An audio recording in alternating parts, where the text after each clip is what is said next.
In the ancient kingdom of Valdoria, where secrets flow like wine through marble corridors and whispers carry more weight than gold, one man's loyalty would be tested beyond imagination. Captain Marcus Thornfield had served the royal family for 15 years, his sword arm strong and his silence absolute. But on a cold December morning, as frost painted the palace windows like spider webs, he would stumble upon a truth so devastating it would shake the very foundations of the crown. What started as a routine security check in the Queen Dowager's private chambers would become the most dangerous discovery of his life.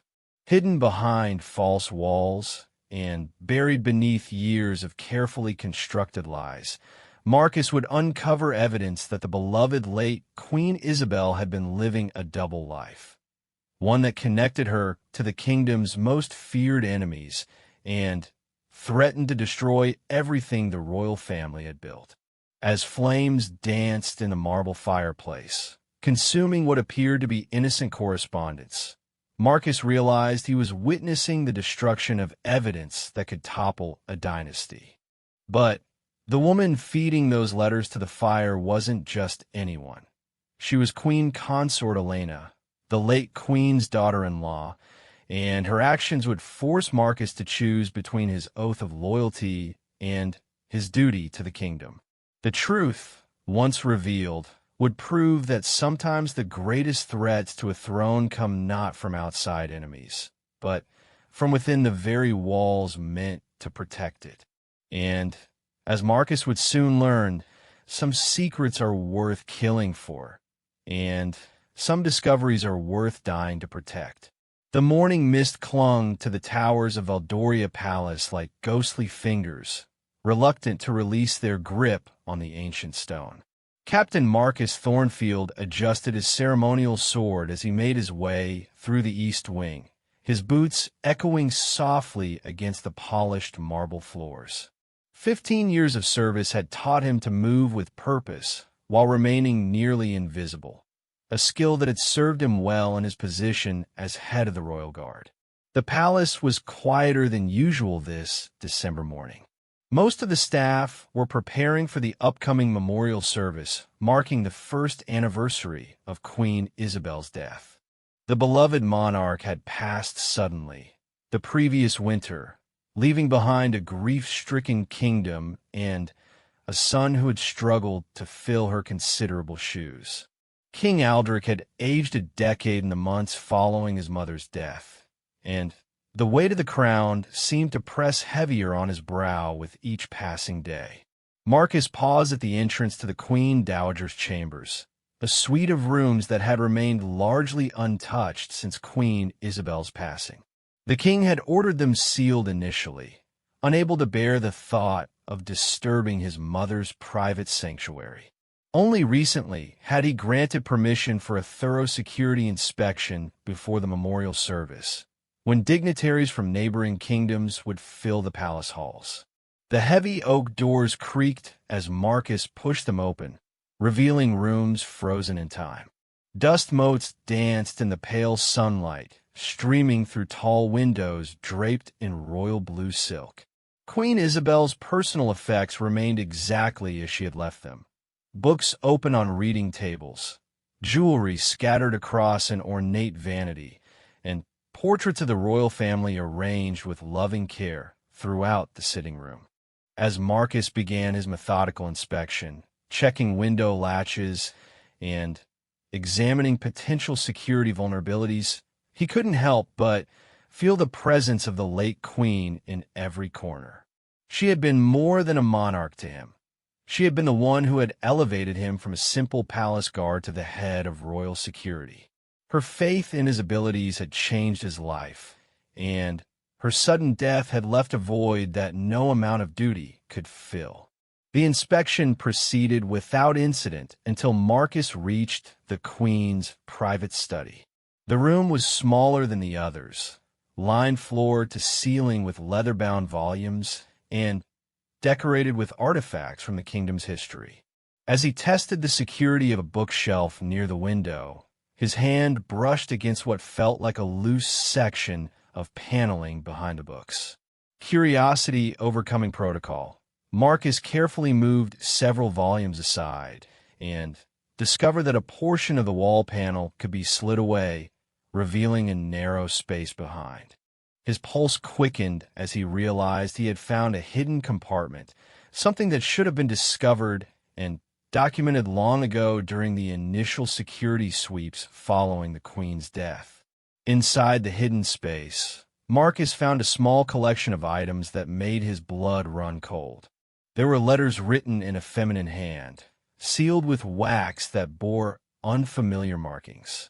A leather journal bound with a ribbon contained entries in the same handwriting. Most disturbing of all was a collection of documents that appeared to be maps and strategic information about Valdoria's military defenses. Marcus carefully extracted one of the letters and broke the seal with trembling fingers.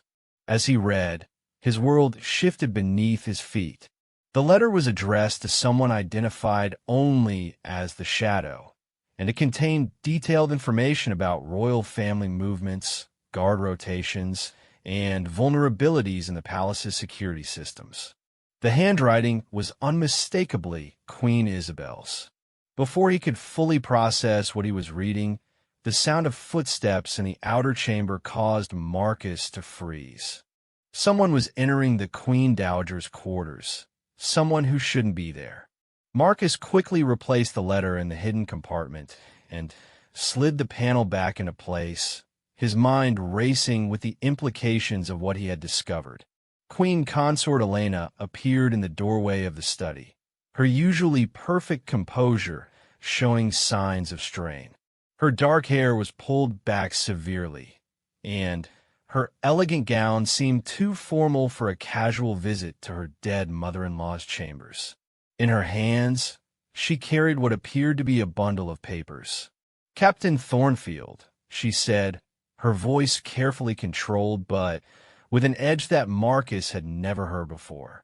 "I wasn't expecting to find anyone here." "Your Majesty," Marcus replied, offering a respectful bow while his mind worked frantically to understand what was happening.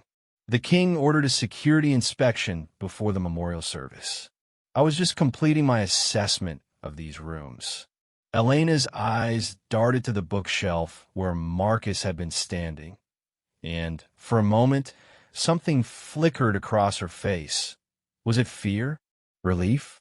It was gone too quickly for him to be certain. "Of course," she said, moving further into the room. "I hope you don't mind if I take a few moments here. There are some personal items I need to retrieve before tomorrow's ceremony." Marcus noticed that her hands were shaking slightly as she clutched the papers. Whatever those documents contained, they were important enough to drive the Queen Consort to risk entering sealed chambers without proper authorization. "Naturally, Your Majesty. Should I withdraw to give you privacy?" "That won't be necessary," Elena replied, moving toward the fireplace that dominated one wall of the study. "This will only take a moment." Marcus watched in growing alarm as Elena knelt before the marble hearth and began arranging kindling that had been left from the room's last use over a year ago. She produced a small tinderbox from her pocket and began working to start a fire, her movements urgent and desperate. "Your Majesty, are you certain you should be?" Marcus began, but Elena cut him off with a sharp look. "Captain, there are aspects of royal duty that extend beyond your understanding," she said, her voice carrying the authority of her position, but also an undertone of something Marcus couldn't identify. "Some burdens must be carried by the crown alone." The fire caught, casting dancing shadows across the room as Elena began feeding papers into the flames. From where he stood, Marcus could see that the documents were letters, and his heart pounded as he realized that the handwriting on them appeared to match what he had seen in the hidden compartment. Elena worked with methodical precision, feeding each letter to the fire and watching to ensure it was completely consumed before adding the next. Her face was illuminated by the orange glow, and Marcus could see tears streaming down her cheeks even as her expression remained resolute. The queen was a complex woman, Elena said quietly, as if speaking to herself rather than to Marcus. History will remember her as it chooses, but some truths are too dangerous to survive. Marcus felt as if he were standing on the edge of a precipice, watching something unfold that would change everything he thought he knew about the royal family he had sworn to protect. The woman before him was destroying evidence of something. But what? And why? Your Majesty, Marcus said carefully, if there's something troubling you, perhaps the king should know. Elena's response was sharp enough to startle them both. She took a breath and composed herself before continuing. Aldrich has suffered enough. He lost his mother, and he nearly lost his kingdom in the chaos that followed. There are some burdens he doesn't need to bear. As the last of the papers curled into ash, Elena rose from the fireplace and turned to face Marcus directly. Her eyes were red from crying, but her gaze was steady and determined. Captain Thornfield, you have served this family with honor for many years. Your loyalty has never been questioned, and your discretion has been absolute. I hope that continues to be the case. The implication was clear, but Marcus found himself caught between competing loyalties. His oath was to protect the crown and the kingdom, but what happened when those duties seemed to conflict? What happened when the very people he was sworn to protect were harboring secrets that could endanger them all? Of course, Your Majesty, Marcus replied, his voice steady despite the turmoil in his mind. My loyalty to the crown is unwavering. Elena studied his face for a long moment, as if searching for something in his expression. Finally, she nodded and moved toward the door. Complete your inspection, Captain, she said. And remember, tomorrow we honor Queen Isabel's memory. That memory deserves to remain untarnished. After Elena left, Marcus stood alone in the study, staring at the dying embers in the fireplace. The smell of burned paper lingered in the air, mixing with the musty scent of old books and the faint perfume that Elena always wore. He was faced with an impossible choice: investigate further and risk uncovering truths that could destroy the royal family, or remain silent and potentially allow dangerous secrets to remain buried. As the fire finally died out, leaving only cold ashes behind, Marcus realized that his discovery of the hidden compartment was just the beginning. Whatever Queen Isabel had been involved in, whatever Elena was trying to hide, it was connected to something larger and more dangerous than he had imagined. The weight of his position had never felt heavier as Marcus completed his inspection and prepared to leave the Queen Dowager's chambers. Tomorrow, the kingdom would gather to honor their beloved former queen, but Marcus now carried the burden of knowing that the woman they mourned might not have been who she appeared to be. As he locked the doors behind him and walked back through the marble corridors of the palace, Marcus couldn't shake the feeling that he was being watched. The portraits of previous monarchs seemed to stare down at him with knowing eyes, as if they too carried secrets that had been buried with them. The Game of Thrones was more complex than he had ever imagined, and Marcus Thornfield was about to discover that loyalty, honor, and truth didn't always align as neatly as he had once believed. The fire in Queen Isabel's study had consumed more than just paper. It had burned away his certainty about everything he thought he knew about the crown he had sworn to protect. Sleep eluded Marcus that night as he lay in his modest quarters in the guard's wing of the palace. Every time he closed his eyes, he saw Elena's tear-stained face illuminated by firelight and heard her words echoing in his mind. Some truths are too dangerous to survive. The weight of what he had witnessed pressed down on him like a physical force, making rest impossible. By dawn, Marcus had made his decision. His oath to protect the crown included protecting it from threats both external and internal, even if those threats came from within the royal family itself. He needed to understand what Queen Isabel had been involved in and why Elena felt compelled to destroy evidence of it. The kingdom's security might depend on uncovering the truth, regardless of how painful that truth might prove to be. The memorial service was scheduled for the afternoon, which gave Marcus the morning to conduct his own investigation. He began by reviewing the palace's security records from Queen Isabel's final months, looking for any patterns or anomalies that might provide clues about her mysterious correspondence. In his private office, surrounded by filing cabinets filled with years of security reports and patrol logs, Marcus spread out documents and began cross-referencing dates. Queen Isabel had maintained a busy schedule right up until her death, meeting with foreign dignitaries, attending state functions, and conducting the various ceremonial duties expected of a monarch. On the surface, everything appeared normal. However, as Marcus dug deeper, he began to notice discrepancies. There were several evenings when the Queen had dismissed her personal guards early, claiming fatigue or a desire for privacy.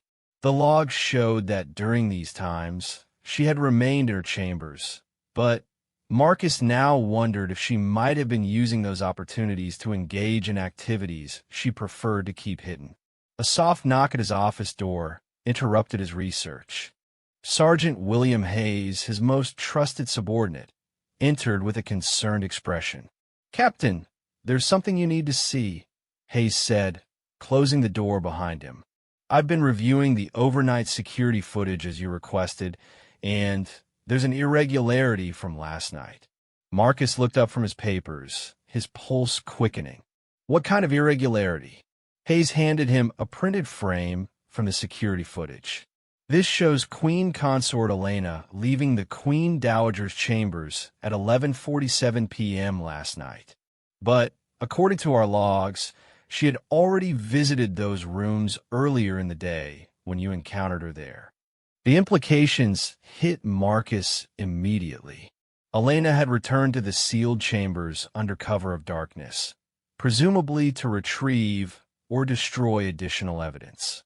Whatever she was hiding was significant enough to risk multiple unauthorized visits to rooms that were officially off-limits. "Has anyone else seen this footage?" Marcus asked. "No, sir. I brought it directly to you, as you instructed." "But, Captain," Hayes paused, clearly struggling with something. "There's more. I ran back through several weeks of archive footage, and the Queen Consort has visited those chambers at least 6 times since they were officially sealed." Marcus felt the pieces of the puzzle beginning to form a disturbing picture. Elena hadn't just discovered something troubling about her late mother-in-law. She had been systematically removing evidence over an extended period. The question was, what had she found, and how much of it had she managed to destroy?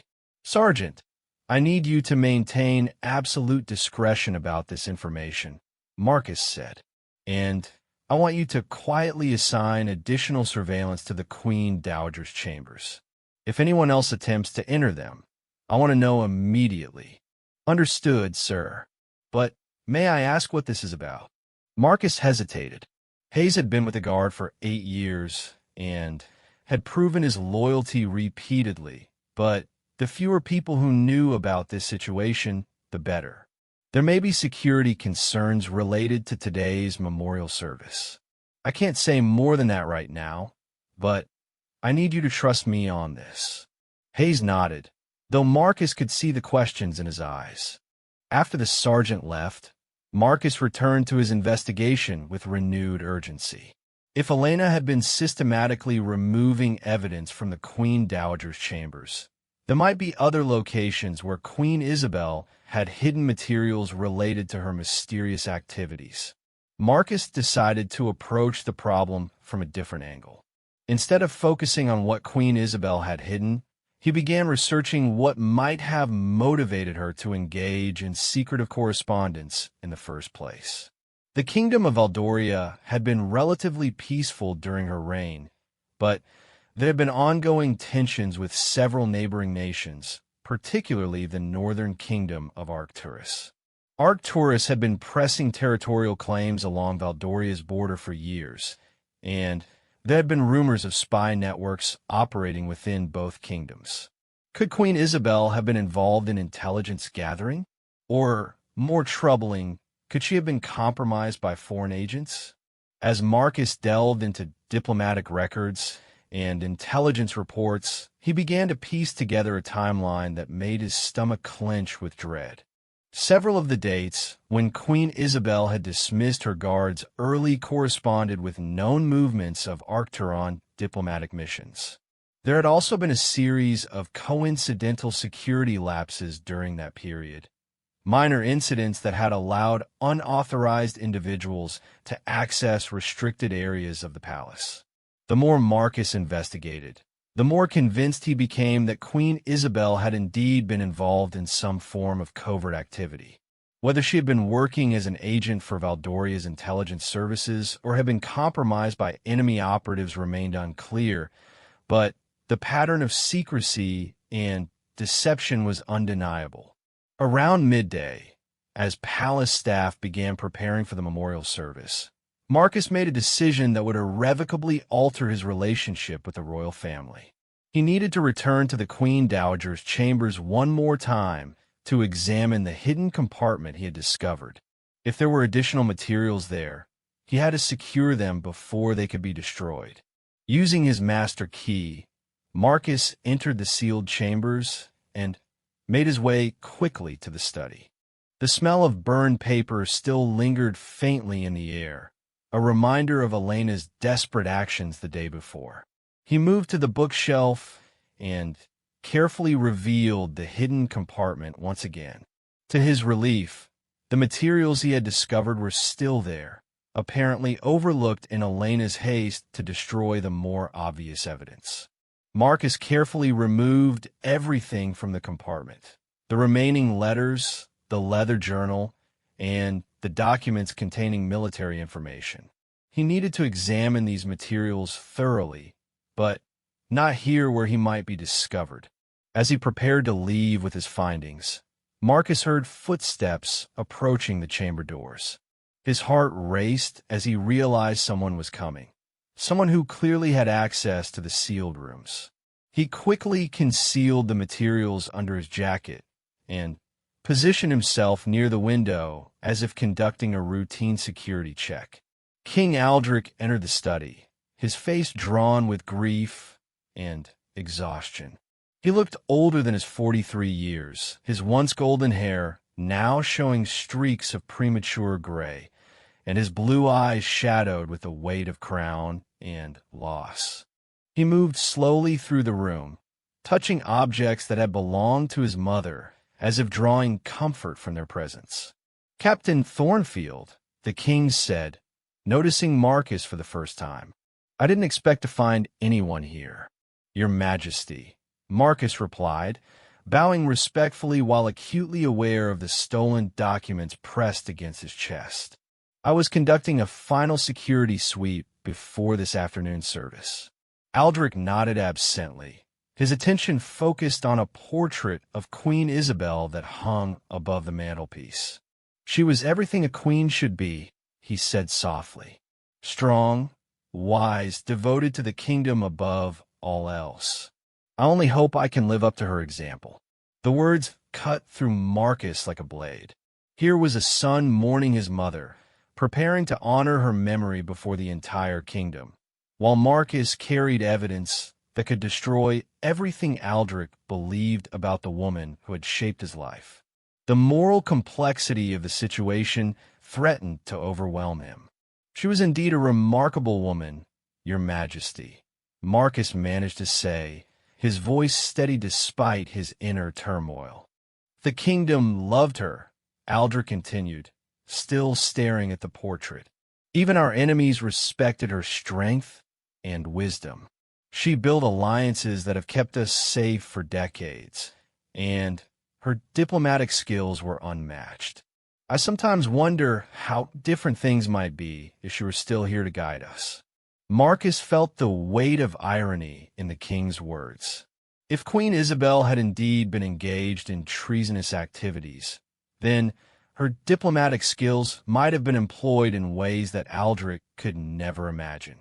The very alliances he praised might have been built on betrayal and deception.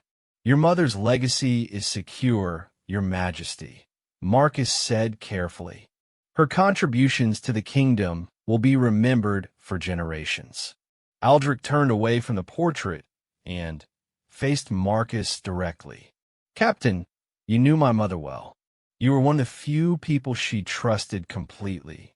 Tell me honestly, do you believe I'm capable of ruling as she did? The question hung in the air between them, loaded with the young king's insecurities and desperate need for reassurance. Marcus realized that this was a pivotal moment. His answer could influence not just Aldrich's confidence, but his entire approach to ruling the kingdom. Your Majesty, you have your own strengths, Marcus replied thoughtfully. Queen Isabel was indeed a formidable ruler, but you bring qualities to the throne that are uniquely yours. Your compassion for your subjects, your willingness to listen to different perspectives, your genuine desire to serve the kingdom. These are the marks of a great king. Aldrich's shoulders straightened slightly at Marcus's words, and some of the shadow seemed to lift from his face. Thank you, Captain. Your counsel has always been valuable to me, just as it was to my mother. As the king prepared to leave, he paused at the doorway. After today's service, I'm planning to seal these chambers permanently. It's time to let my mother rest in peace, and I think dwelling in the past serves no one. Do you agree? Marcus felt a chill at the implications. If the chambers were permanently sealed, any remaining evidence would be lost forever. Elena's systematic destruction of materials would be complete, and whatever secrets Queen Isabel had harbored would die with her. That seems like a wise decision, Your Majesty, Marcus said, knowing that his investigation had just become infinitely more urgent. After Aldrich left, Marcus remained in the study for a few more moments, wrestling with the magnitude of what he was about to do.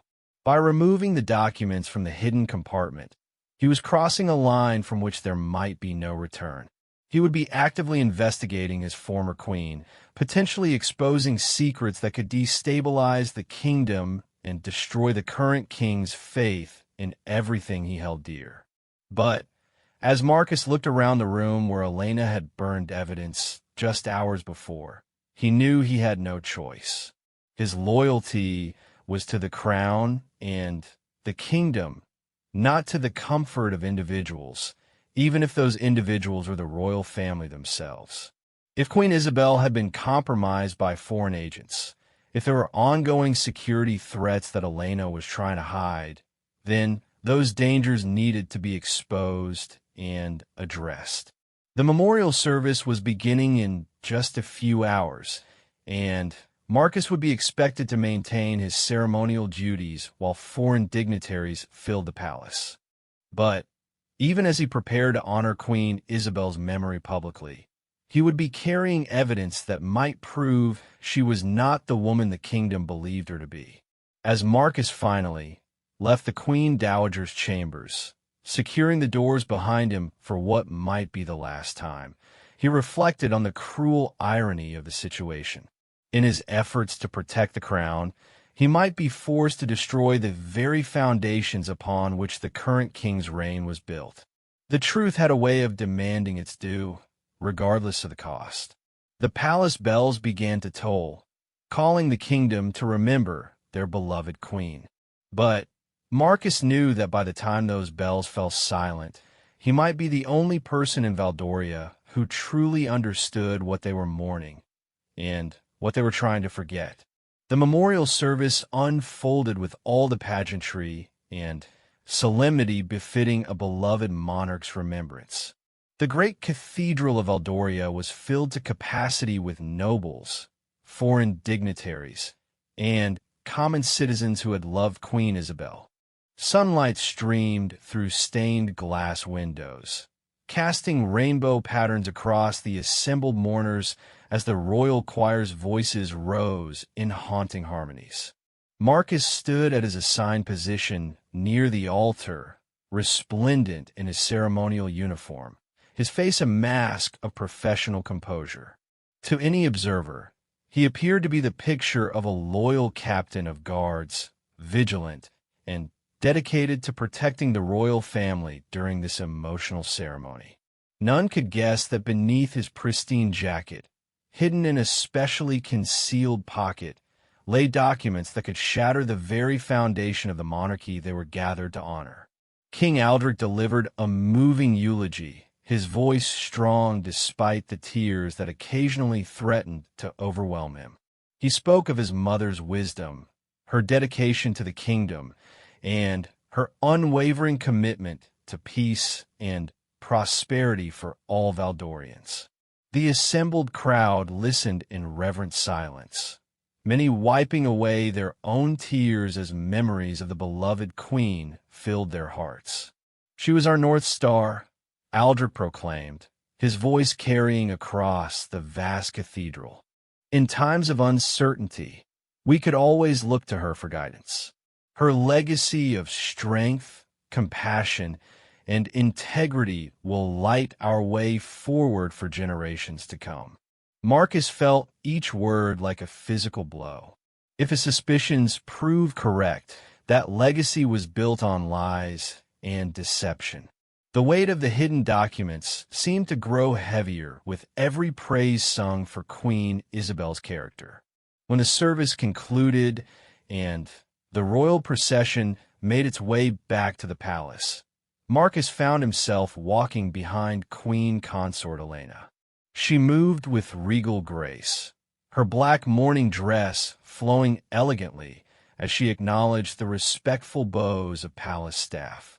But Marcus could see the tension in her shoulders, the way her hands trembled slightly as she lifted them to wave to well-wishers. She was fighting an inner battle as intense as his own. The afternoon reception provided Marcus with an opportunity he had been waiting for. While foreign dignitaries mingled in the grand ballroom, sharing memories and offering condolences, Marcus excused himself from his ceremonial duties and retreated to his private quarters. It was time to examine the documents he had retrieved from Queen Isabel's hidden compartment.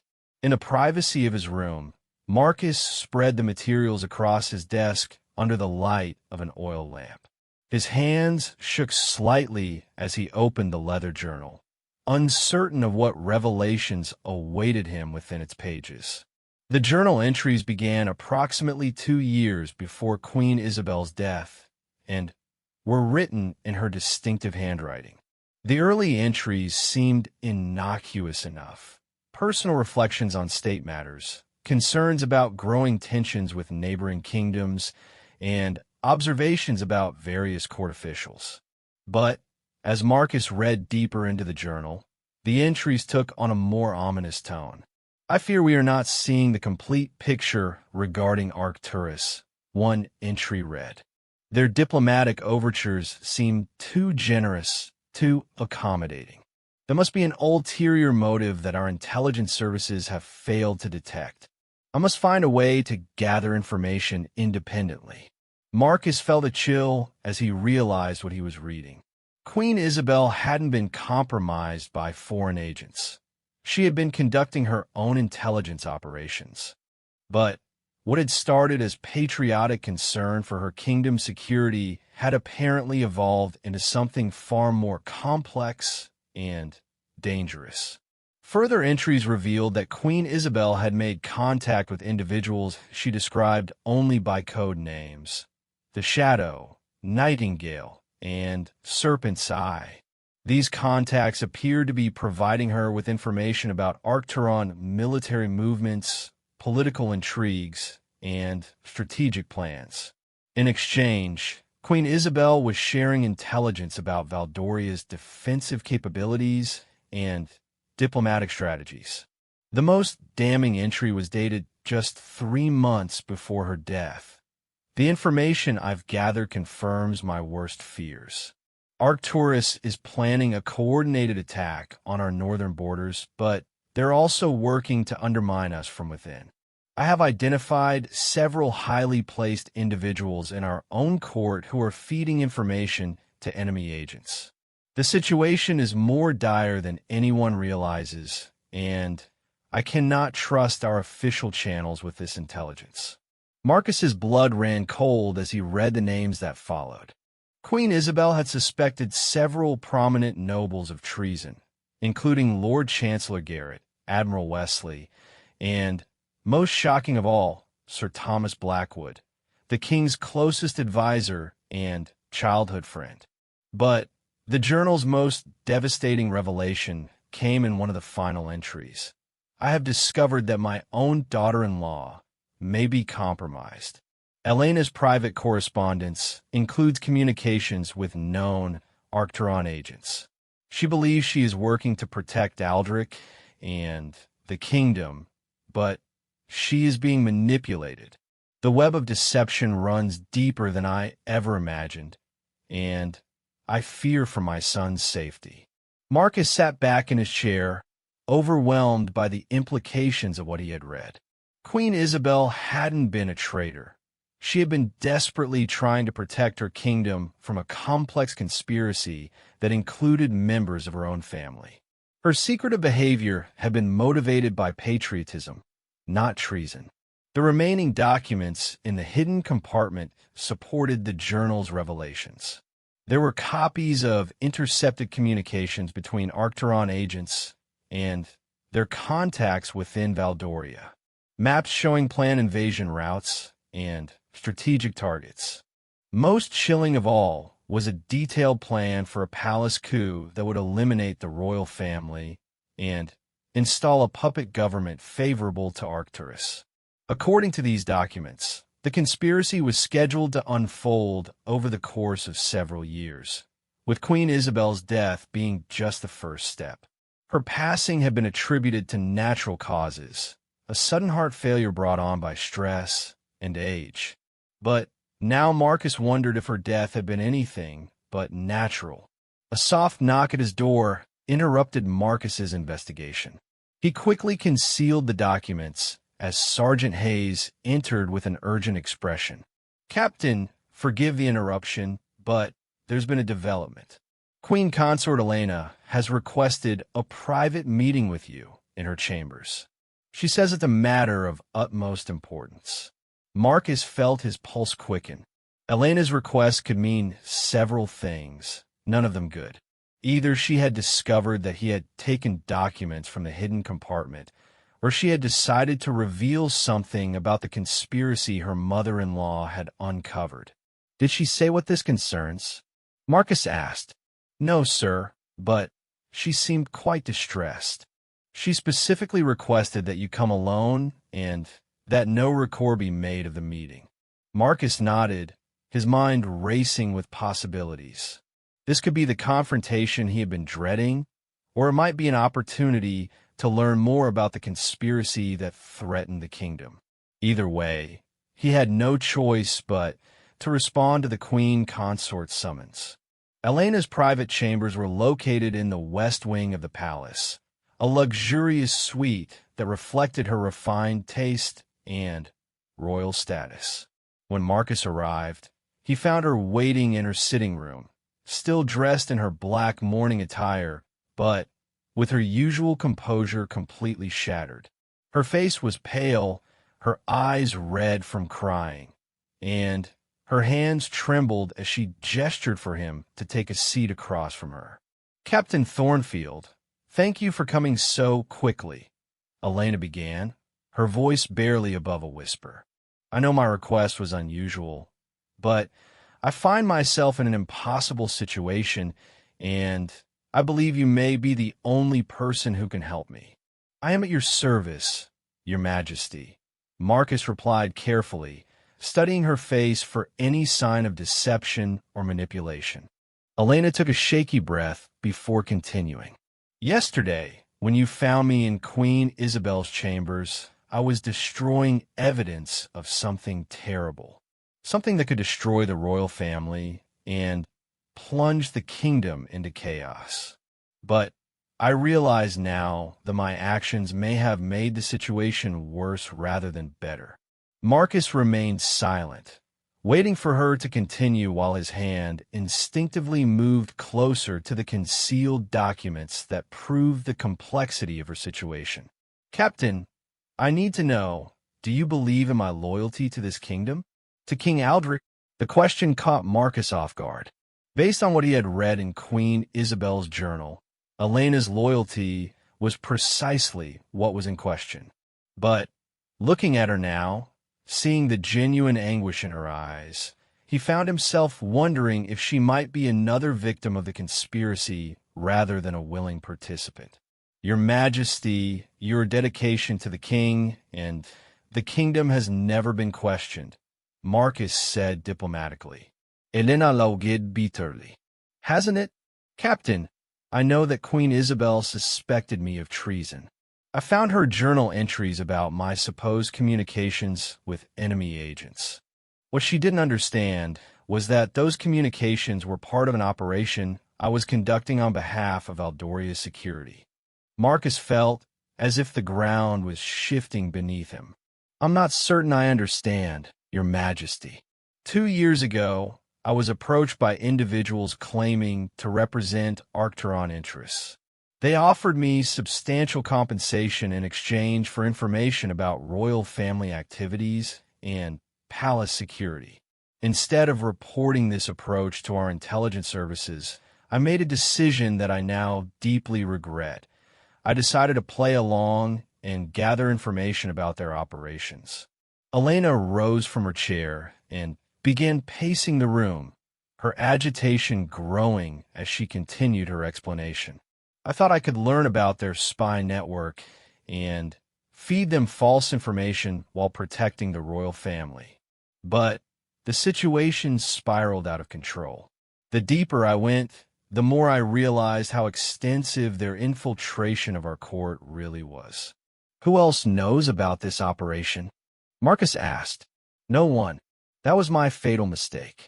I was working entirely alone, trying to protect Aldrich from knowledge that I thought would devastate him. But my secrecy made me look exactly like the traitor I was pretending to be. Marcus felt pieces of the puzzle beginning to fall into place. If Elena was telling the truth, then both she and Queen Isabel had been conducting independent intelligence operations, each unaware of the other's true motives. Their mutual suspicion had prevented them from working together against the real threat. Your Majesty, the documents you destroyed yesterday, what did they contain? Elena stopped pacing and fixed him with a desperate stare. Evidence of the conspiracy that Queen Isabel had uncovered. Names, dates, plans for an invasion that's supposed to begin within the next 6 months. But there were also documents that implicated me as a willing participant in the plot. I destroyed them because I was terrified that they would be misinterpreted, just as Queen Isabel had misinterpreted my actions. But surely you have other evidence of your true activities? Communications with your Arcturon contacts that would prove your intentions. I did, Elena said, her voice breaking. But I destroyed those as well, thinking I was protecting everyone. I realize now that I may have eliminated the only proof that could save us all. Marcus made a decision that would alter the course of events for everyone involved. Reaching into his jacket, he withdrew Queen Isabel's journal and placed it on the table between them. Elena's face went white as she recognized the leather-bound volume. Where did you get that? From her mother-in-law's hidden compartment. Along with these, Marcus produced the remaining documents, spreading them across the table so Elena could see the extent of what Queen Isabel had discovered. For several minutes, Elena studied the documents in silence, her expression cycling through shock, grief, and, finally, understanding. When she looked up at Marcus, her eyes were filled with a mixture of relief and renewed terror. She knew, Elena whispered. She knew about the conspiracy, about the planned invasion, about everything. But she thought I was part of it. According to her journal, she believed you were being manipulated rather than acting willingly. She was concerned for your safety as well as the king's. Elena buried her face in her hands. All this time, we could have been working together instead of suspecting each other. If I had trusted her, if she had trusted me, we might have been able to prevent what's coming. What exactly is coming? Marcus asked, though he suspected he already knew the answer. Elena looked up at him with eyes that held the weight of terrible knowledge. Captain, the memorial service today wasn't just an opportunity for the kingdom to honor Queen Isabel's memory. It was a gathering of conspirators finalizing plans for a coordinated attack that will begin with the assassination of King Aldrich. The words hung in the air between them like a death sentence. Marcus felt the world narrow to this single moment, this devastating revelation that everything he had sworn to protect was about to be destroyed. When, he asked, his voice steady despite the chaos in his mind. Tomorrow night, Elena replied, during the harvest celebration feast, when the king's guard will be dispersed throughout the palace, when foreign dignitaries will provide cover for enemy agents, when the entire royal family will be gathered in one location. Marcus realized that they had less than 24 hours to prevent a catastrophe that had been years in the making. The conspiracy that Queen Isabel had died trying to expose was about to reach its deadly conclusion, and the only people who knew the truth were a guilt-ridden queen consort who had destroyed crucial evidence, and a captain of guards who was just beginning to understand the magnitude of the threat they faced. As thunder rumbled in the distance, and the first drops of rain began to strike the palace windows, Marcus knew that the real battle for Valdoria's survival was about to begin. The question was whether they had enough time, enough evidence, and enough allies to prevent the kingdom from falling into enemy hands. The storm that had been gathering throughout the evening finally broke over Valdoria Palace as Marcus and Elena worked frantically to piece together their plan. Rain lashed against the windows of Elena's chambers while lightning illuminated the ancient stones with stark, white light. The weather seemed to mirror the chaos that was about to descend upon the kingdom. We need to identify who we can trust, Marcus said, studying the list of suspected conspirators that Queen Isabel had compiled. According to this, the conspiracy includes members of the royal council, military commanders, and palace staff. We're surrounded by potential enemies. Elena had spent the past hour reviewing every document from the hidden compartment, her expression growing more grave with each revelation. The scope of this betrayal is staggering, she said, her voice hollow with disbelief. Some of these people have served the royal family for decades. Lord Chancellor Garrett was at my wedding. Admiral Wesley taught Aldrich to sail when he was a boy. That's what makes them so dangerous, Marcus replied. They have access, trust, and intimate knowledge of the royal family's routines and vulnerabilities. The question is whether we can identify anyone who is definitely loyal. Elena considered this for a moment. Sir Thomas Blackwood is named here as a suspect, but I find that difficult to believe. He and Aldrich have been friends since childhood. Thomas would die before allowing harm to come to the king.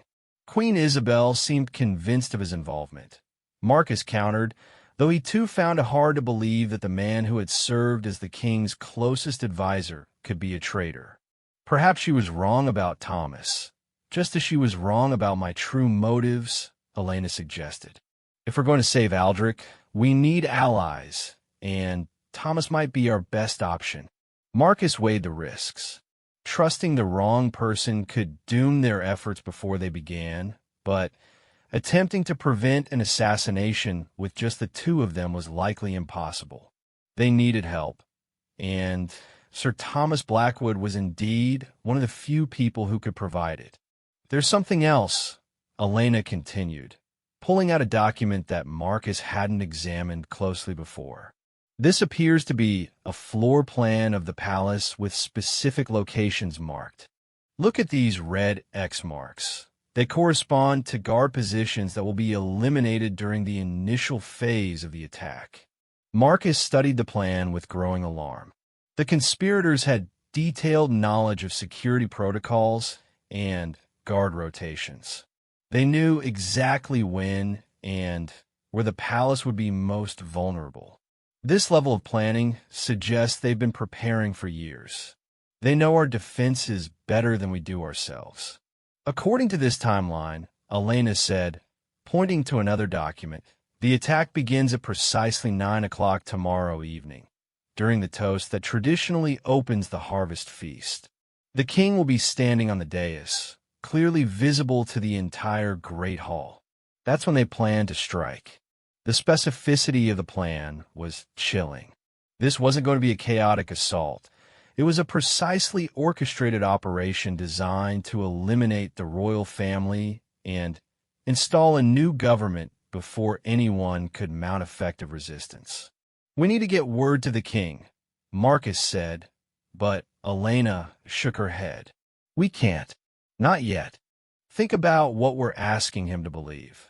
That his mother was conducting secret intelligence operations, that his wife has been pretending to be a traitor for 2 years, that his closest advisors are planning to kill him.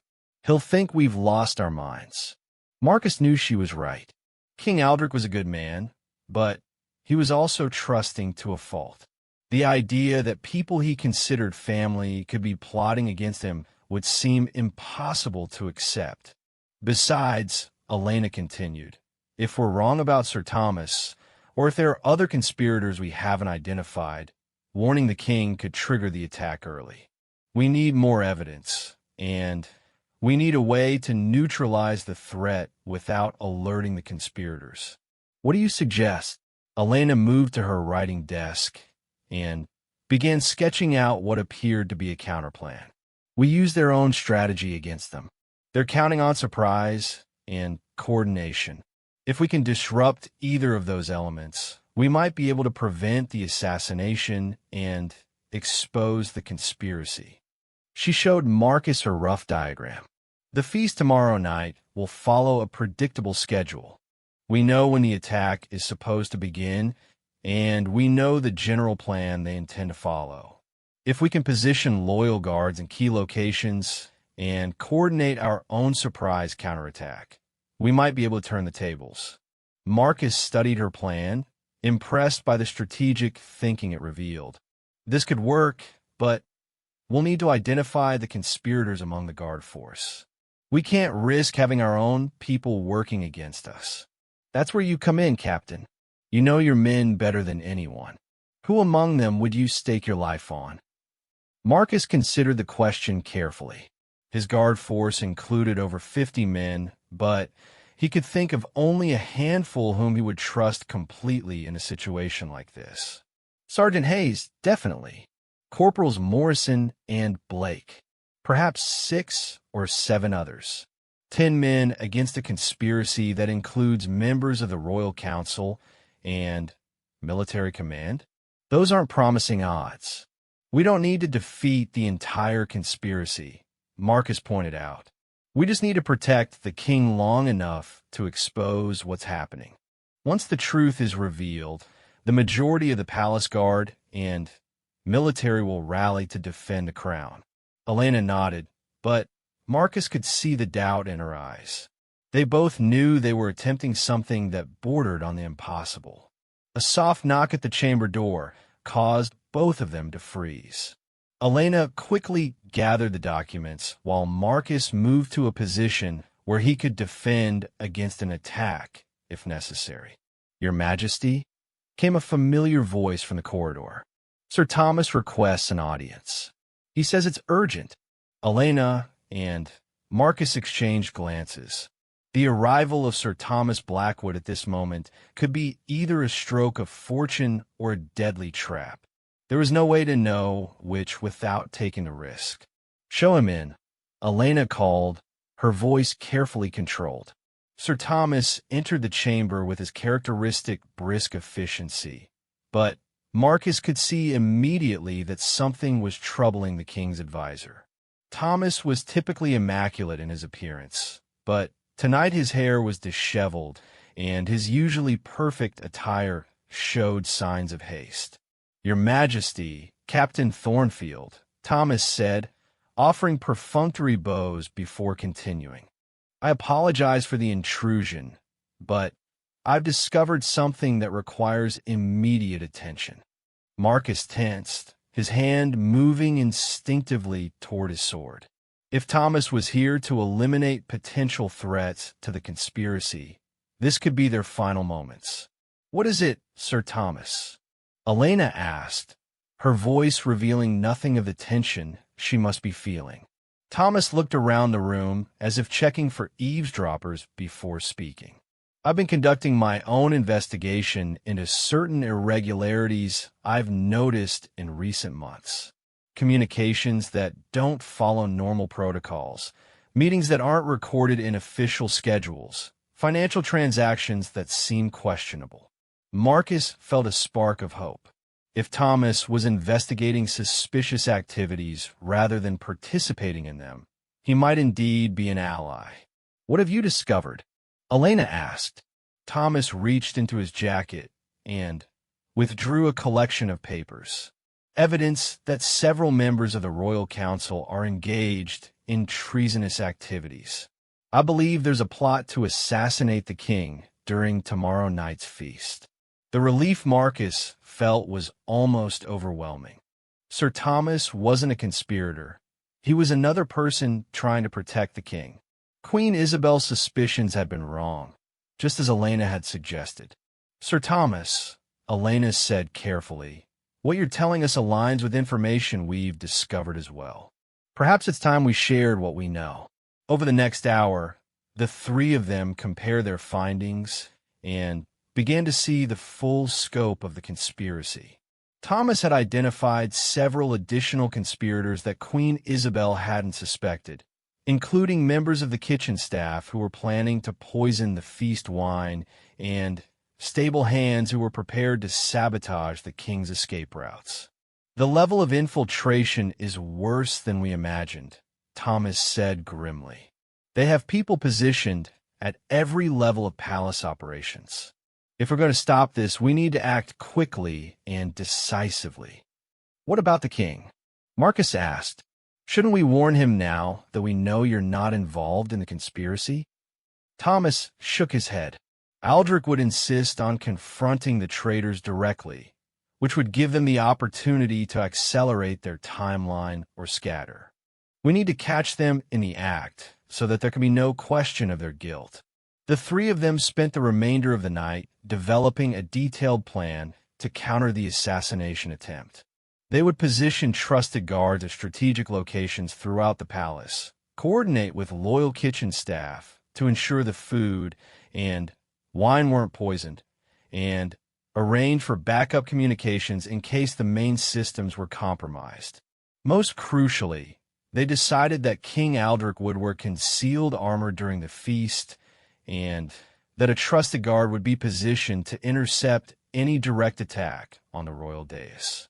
If their intelligence was correct, they would have one chance to save the king and expose the conspiracy.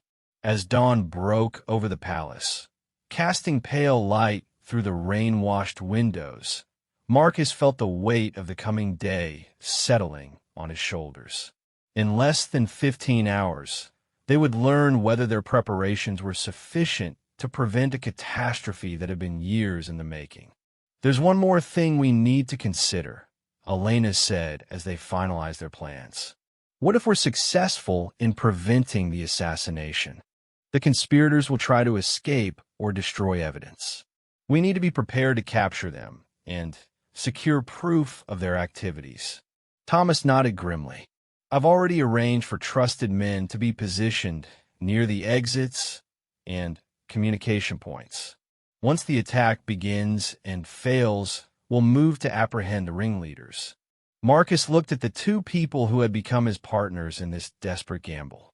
A queen consort who had sacrificed her reputation to protect the kingdom, and a royal advisor who had risked everything to uncover the truth. Despite the overwhelming odds they faced, he felt a surge of pride in their determination to defend the crown. "Gentlemen, your majesty," Marcus said formally, "we may be outnumbered and outmaneuvered, but we have one advantage our enemies don't expect. We know they're coming." The rain had stopped, and pale sunlight was beginning to filter through the clouds. The harvest feast was still hours away, but the real battle for Valdoria's survival had already begun. By tomorrow morning, either they would have saved the kingdom, or they would be dead alongside the royal family they had sworn to protect.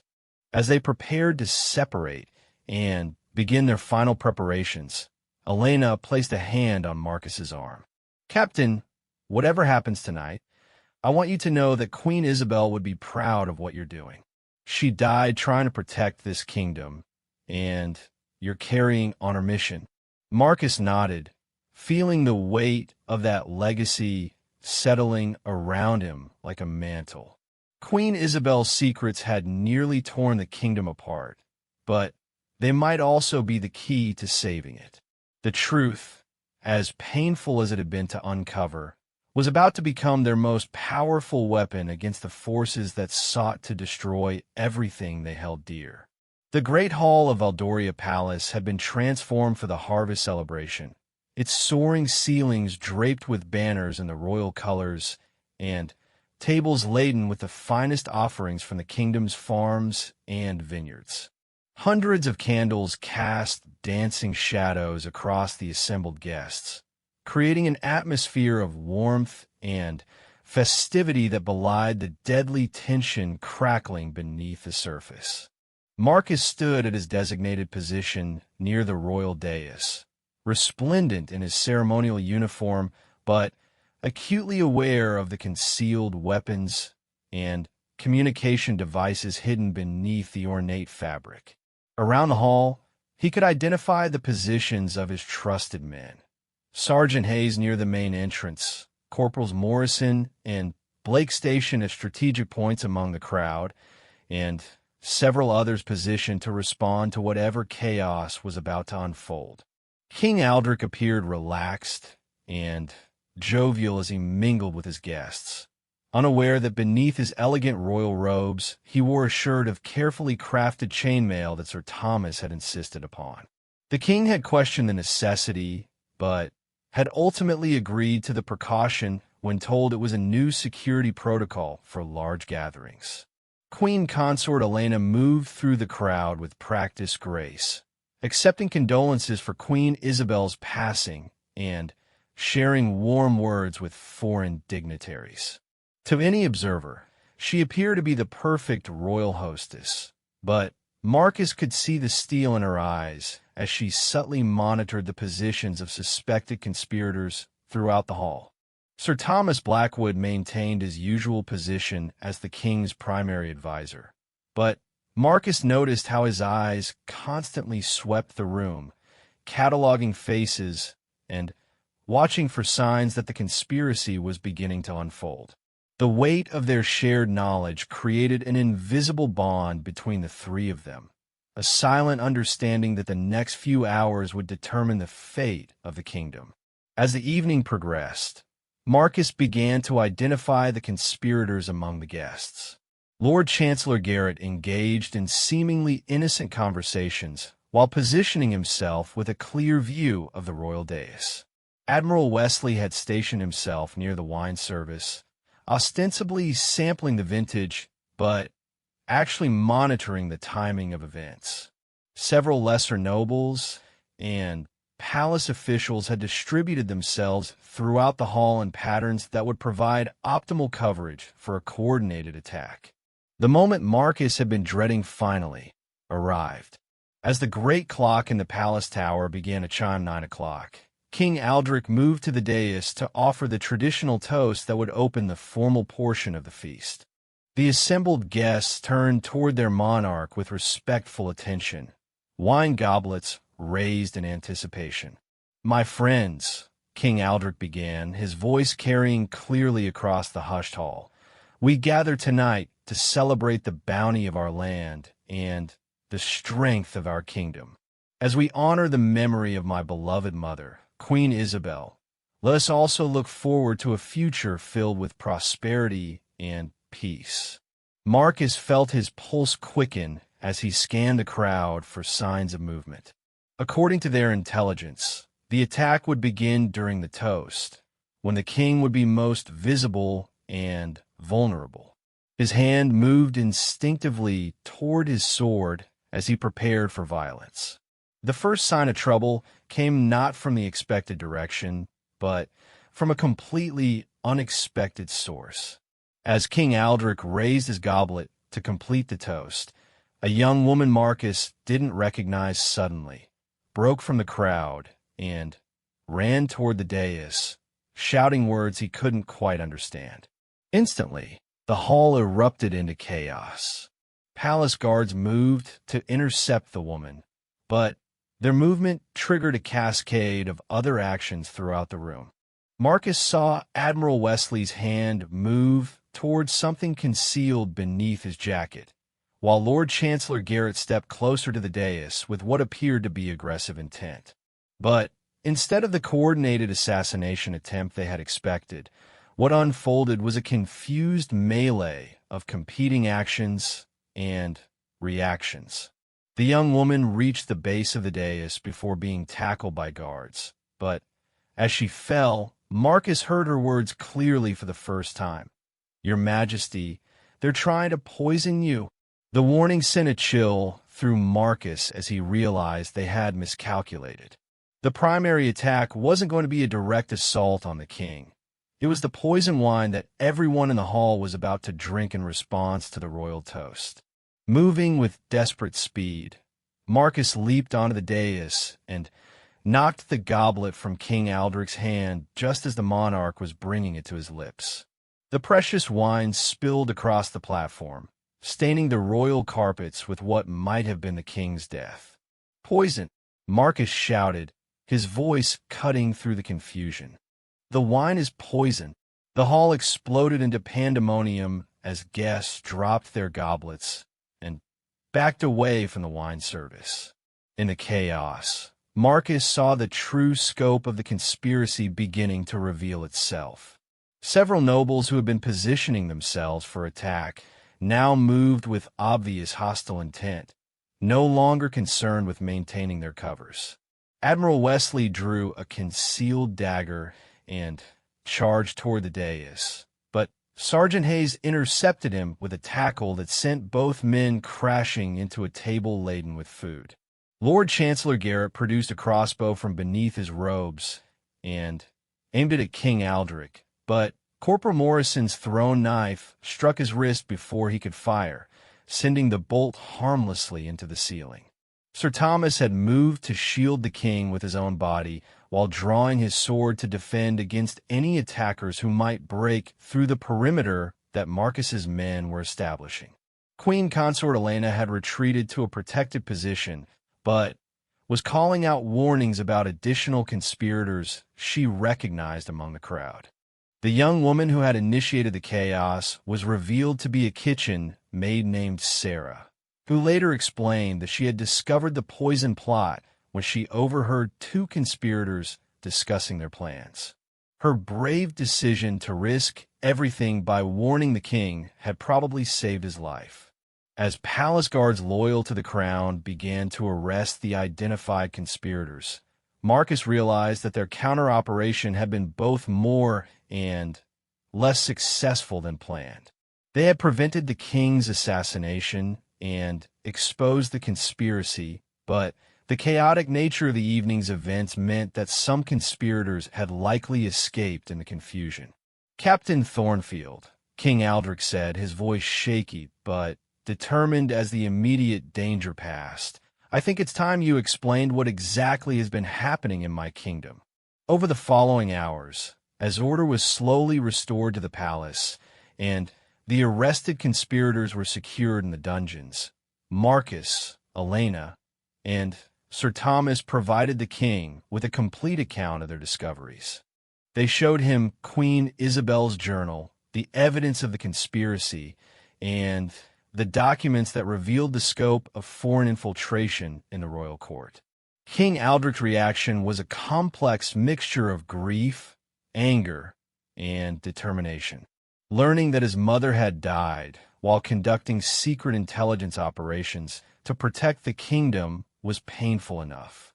Discovering that people he had trusted with his life had been planning his murder was devastating. "How long has this been going on?" the king asked, his voice hollow as he reviewed the evidence spread across his private study.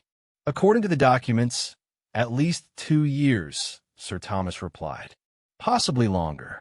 The conspiracy was remarkably patient and thorough in its planning. "And my mother knew about all of this. She suspected much of it," Elena said gently.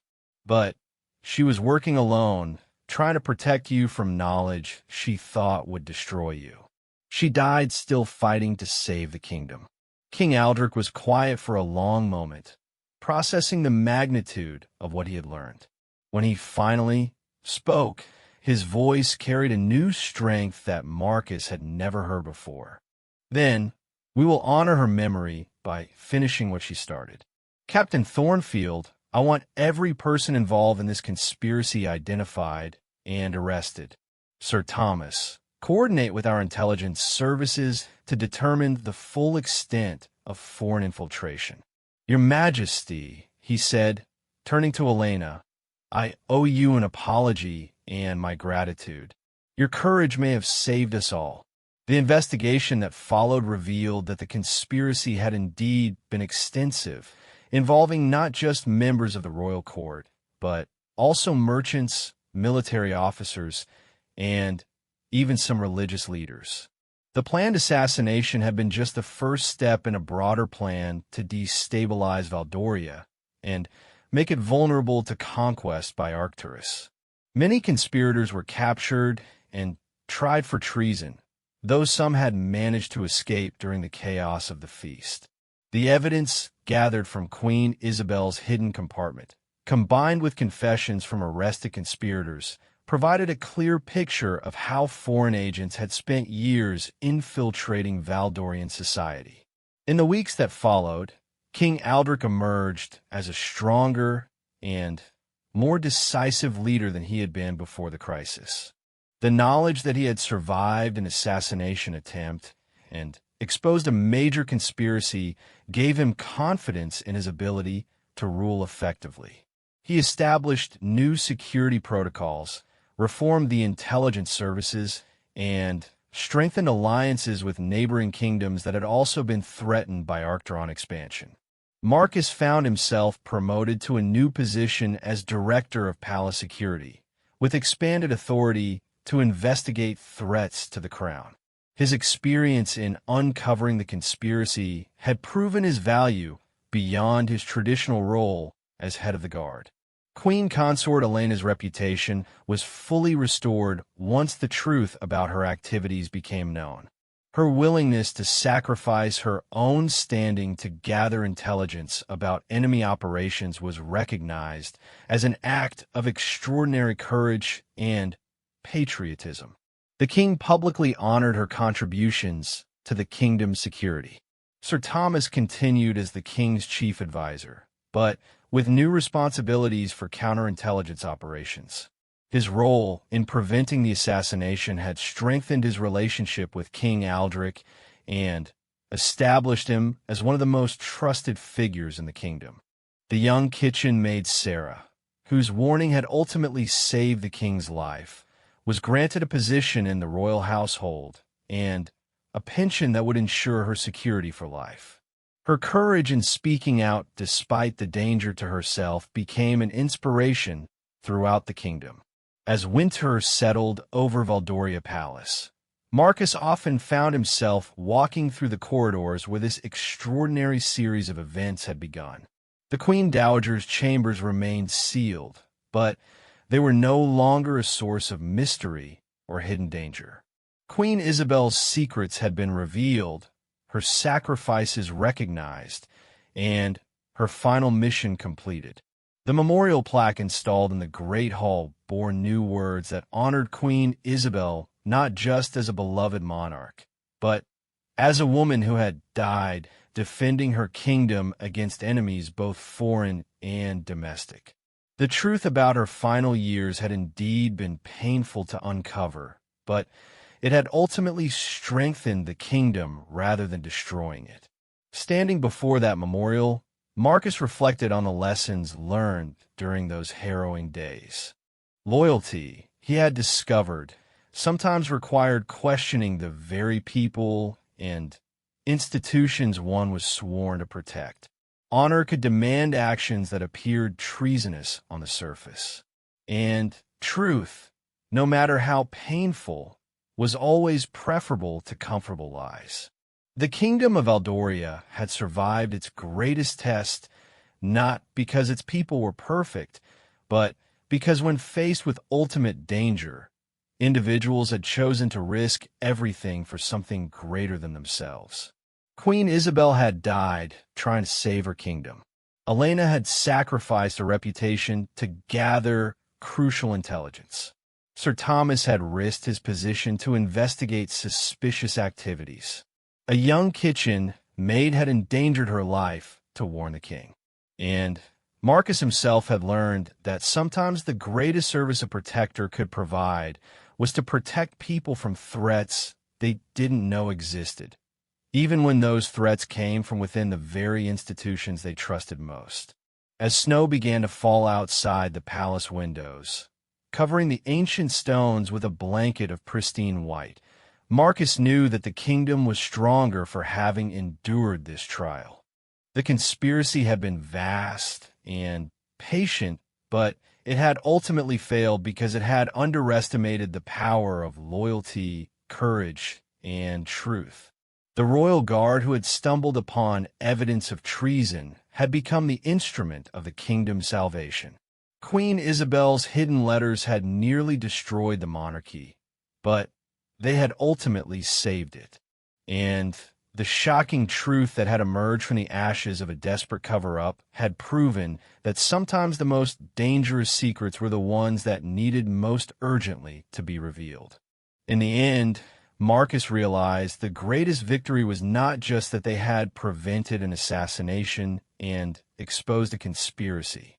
It was that they had restored faith in the possibility that good people, working together despite their flaws and misunderstandings, could overcome even the most sophisticated attempts to destroy what they held dear.